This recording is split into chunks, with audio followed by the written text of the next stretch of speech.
நம்ம சேனலை சப்ஸ்கிரைப் பண்ணாதவங்க சப்ஸ்கிரைப் பண்ணிடுங்க. கூட ஒரு பெல் பட்டன் வரும், அந்த கோயில் மணி அழுத்தி ஆப்ஷன் கொடுத்து விட்ருங்க.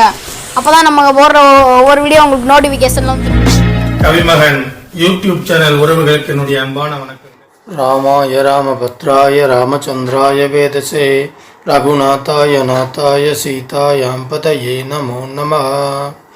ஸ்ரீராம ராம ராமேதி ரமே ராமே மனோரமே சகஸ்ரநாம தத்துல்யம் ராம நாம வரானனே. சர்க்கம் 87. ராமன் எங்கே படுத்தார். குகனிடந்து மனதுக்கு மகிழ்ச்சி தராத பல செய்திகளை கேட்ட பரதன் அவைகளை கேட்ட மாத்திரத்திலேயே மிகவும் கவலையடைந்தான். பரதன் அழகானவன், ஆற்றல் மிக்கவன், சிங்கம் நிகர் தோள்களையும் நீண்ட கைகளையும் உடையவன், தாமரை என்ன விசாலமான கண்களை பெற்றவன், யவ்வன பருவத்தினன், கண்ணுக்கினிய தோற்றத்தினன். இப்படிப்பட்ட அந்த பரதன் குகனிடமிருந்து நெஞ்சை பிளக்கும் செய்திகளை கேட்டு சிறிது நேரம் மன உறுதியுடன் நின்றான். ஆனால் வேதனை மிகவும் அதிகமாக போனவுடன் அங்குசங்களால் நெஞ்சப் பகுதியில் தாக்கப்பட்ட யானை போல் சடார் என்று தரையில் சாய்ந்தான். அருகிலிருந்த சதுருக்கணன் பரிதாபகரமான அந்த நிலையில் இருக்கும் பரதனை மார்புற தழுவிக்கொண்டு சோகத்தினால் பீடிக்கப்பட்டவனாய் சுயனனை விழுந்து உரத்த குரலில் அழத் தொடங்கினான். சற்றைக்கெல்லாம் பரதனுடைய தாய்மார்கள் அனைவரும் அங்கே வந்து சேர்ந்தார்கள். அவர்கள் கணவரை இழந்த துக்கத்தால் தாக்கப்பட்டவர்களாக, உபவாசத்தால் மெலிந்த தேகமுடையவர்களாக காணப்பட்டார்கள்.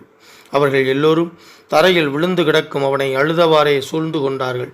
மிகவும் மனவேதனையால் வெந்து கொண்டிருந்த கோசலை அவனை நெருங்கி கட்டி அணைத்து கொண்டார். சோகத்தால் வதங்கி அழுது கொண்டிருந்த அவர் தாய்ப்பசு தன் கன்றை நோக்கி அன்புடன் ஓடி வருவதைப் போல பரதனை வாரி எடுத்து பின்வருமாறு வினவினார். குழந்தாய், உன் உடம்பை ஏதேனும் நோய் வருத்துகிறதா? என்ன, இப்போது அரச குலத்தின் எதிர்கால வாழ்வு உன்னையே சார்ந்திருக்கிறது. மகனே, ராமன் தம்பியுடன் நாட்டிற்கு வெளியே சென்றுவிட்டபின் மன்னர் தசரதரும் உயிர் துறந்த பின்னர் இப்போது நீ ஒருவன்தான் எங்களுக்கு பேர் ஆதரவு. உன்னை பார்த்து கொண்டிருப்பதால் தான் நான் இன்னமும் உயிரோடு இருக்கிறேன். செல்வமே, லக்ஷ்மணனை பற்றியோ, ஒரே மகனை பெற்ற தாயான என் புதல்வன் மனைவியோடு காட்டிலிருக்கும் அவனை, ராமனை பற்றியோ ஏதேனும் வருந்தத்தக்க தகவல் உன் செவிகளில் விழுந்ததா? பெரும் புகழ் கொண்ட பரதன் சிறிது நேரத்திற்கு பின் மனம் தேறி அழுது கொண்டே கௌசல்யை தேற்றினான். பின் குகனை பார்த்து பின்வரும் சொற்களை கூறினான். குகனே, அன்றைய தினம் இரவில் என் தமையனார் எதை புசித்தார்? எங்கே தங்கினார்? எந்த படுக்கையில் தூங்கினார்? சீதா பிராட்டியார் எங்கே இருந்தார்? லக்ஷ்மணன் எவ்விடத்தில் இருந்தான்? இவை எல்லாவற்றையும் எனக்கு சொல். வேடர் தலைவனான குகன் பரதனுடைய பேச்சை கேட்டு மன ஆறுதல் அடைந்து தன்னிடம் அன்பு கொண்டவரும் அதிதியுமான ராமனை எவ்வாறு வரவேற்று உபசரித்தானோ அவன் அதனை பரதனுக்கு விளக்கினான். ராமபிரான் உண்பதற்காக பலவித உணவுகளையும் பல்வகை ஆகார பண்டங்களையும் பல வகையான பழங்களையும் ஏராளமாக கொண்டு வந்தேன். சத்திய பராக்கிரமரான ஸ்ரீராமன் அவை எல்லாவற்றையும் கடைக்கண் பார்வையால் அங்கீகரித்தார். ஆனால் அரசகுல தர்மத்தை அனுசரித்து அவைகளை ஏற்றுக்கொள்ளவில்லை. அவை எல்லாவற்றையும் திருப்பி கொடுத்து விட்டார். அரசரே, நண்பனே, நாங்கள் எதையும் பெற்றுக்கொள்பவர் அல்லர், எப்போதும் கொடுத்து பழக்கப்பட்டவர்கள் என்று மகாத்மாவான அவர் தெளிவுபடுத்தினார். மகாத்மாவான லட்சுமணனால் கொண்டு வரப்பட்ட சுத்தமான தண்ணீரை மட்டும் சீதையும் ராகவனும் அறிந்துவிட்டு உபவாசம் இருந்தார்கள். அவர்கள் இருவரும் பருகிய பின் மிகுந்திருந்த தண்ணீரை மட்டும் லக்ஷ்மணன் உட்கொண்டார். பின்னர் அந்த மூவரும் மௌனமாகவும் மனத்தை நிலைப்படுத்தியும் பகவத் தியானத்தில் ஆழ்ந்தார்கள். அதன் பின்னர் சுமித்திரையின் மைந்தன் தானே சென்று விரைவாக தர்ப்பங்களை கொண்டு வந்து ராகவனுக்காக அழகிய படுக்கையை அமைத்தார். ஸ்ரீராமன் சீதாதேவியுடன் அந்த படுக்கையில் அமர்ந்ததும் அவருடைய திருவடிகளை துடைத்து வணங்கிவிட்டு லக்ஷ்மணன் அப்பால் நகர்ந்து சென்றார். இதுதான் அந்த இங்குதி மரத்தின் வேர், இதுதான் அந்த புல். அந்த இரவில் ஸ்ரீராமனும் சீதா பிராட்டியும் படுத்து கொண்டிருந்தது இங்கேதான். எதிரிகளை வாட்டும் லக்ஷ்மணன் பானங்கள் நிறைந்த அம்பாரா துணிகளை முதுகில் கட்டிக்கொண்டு கை விரல்களில் தோற்கவசங்களை அணிந்து கொண்டு இரவு முழுவதும் ராமனை சுற்றிலும் தீர்ந்தபடியே பாதுகாத்து கொண்டிருந்தார். அப்போது நானும் உயர்ந்த வில் அம்புகளை ஏந்தி கொண்டு லக்ஷ்மணன் இருந்த இடத்திலேயே நின்று கொண்டிருந்தேன். மிகவும் கவனமாக இருந்த நான் ஏற்றிய வில்லை பற்றியிருந்த சுற்றத்தார்களோடு கூட தேவேந்திரன் போன்று அவரை பாதுகாத்து கொண்டு இங்கேயே தங்கிவிட்டேன்.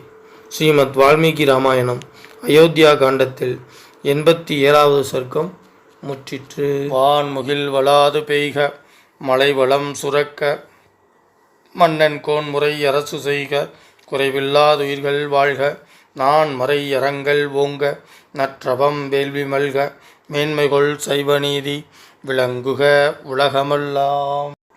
ஸ்ரீமத் ராமாயணத்தை அனுதினமும் படிப்பதால் அனுதினமும் கேட்பதால் மனதிலும் செயலிலும் அமைதி உண்டாகும்.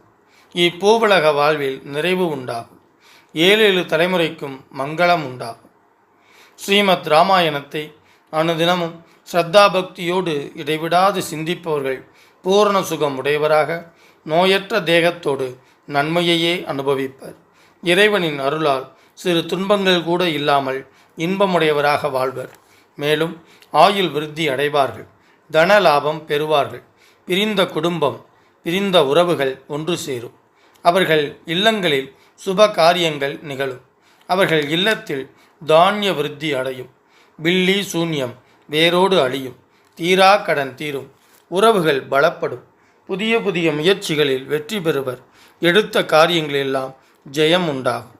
யம பயம் நீங்கும். பேய் பிசாசு போன்ற அச்சம் நீங்கும்.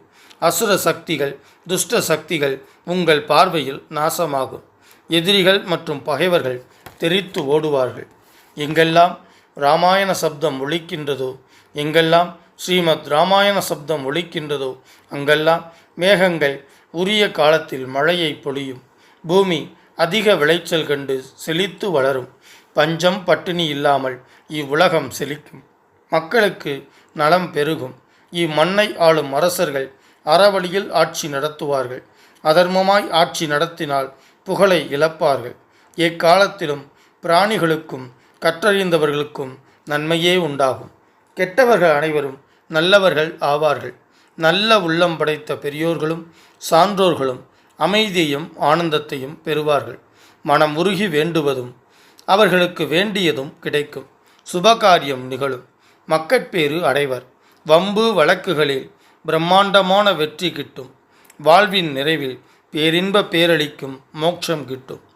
மூர்த்தி எல்லாம் வாழி எங்கள் மோனகுரு வாழி அருள் வார்த்தை என்றும் வாழி அன்பர் வாழி பராபரமே.